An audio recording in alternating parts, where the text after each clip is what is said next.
Aziz həmvətənlər, Gözlə. 34 ildən sonra Azərbaycan xalqının qəhrəman oğlu, vətən uğrunda şəhid olmuş Mahir Abzaroğlu Quliyevin ləşini doğma torpağımıza dini ayinlərə uyğun olaraq tapşırdıq. 90-cı illərin əvvəllərində vətən torpağı darda olanda Azərbaycan xalqının ərazi bütövlüyü təhlükə altında olanda bütün qeyrətli Azərbaycan oğulları kimi Mahir də bicana qala bilmədi.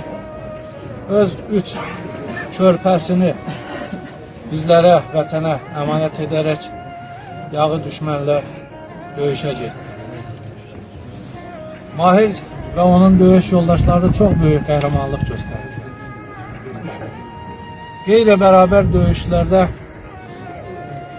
silah cəhətdən, təminat cəhətdən, hər cəhətdən geridə qalmış bir ordu şəklində olsalar da qəhrəmanlıqla vuruşurlar. Onlar düşməni maksimum geri tutmağa çalışırlar. Birinci Qarabağ müharibəsində bizim qəhrəmanlarımız əsasən də şəhidlərimiz olmasaydı, bu gün biz bu günləri görə bilməzdik. Və bilirsiniz ki, Azərbaycanın normal bir təmin olunmuş, silahlanmış ordusu yoxdur. Azərbaycanın ərazisinin qorunması məhz könüllülərin əsasən üzərinə düşmüşdür. Onlar elə böyük bir silahla təmin olunmasalar da, təlimlərdən keçməsələr də onların ürəyində bir vətən sevgisi var. Bir qəhrəmanlıq var idi onlarda.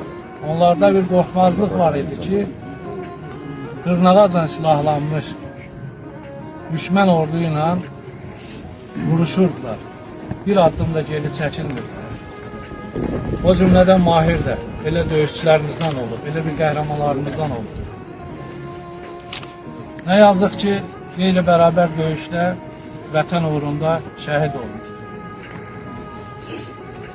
O gün, bu gün biz Mahirin nəşini axtarırdıq. Onu qanun qaydaya uyğun doğma rayonumuzda torpağa tapşırmağı arzulayırdı. Sağ olsun dövlətimiz, sağ olsun cənab prezidentimiz onun sərəncamı ilə hamisə ayrılıbdır, yaradılıbdır. Dövlətimiz bu sahəyə xüsusi diqqət yetirir. Heç bir maliyyət sərfindən çəkinmədən itkinlərimizi axtardı. Bugün Mahiri gətirdik, dəfn elədik, amma hələ bizim rayon olaraq 46 itkin şəhidimiz var. İnşallah ki, o şəhidlərimiz də tapılır. İnşallah.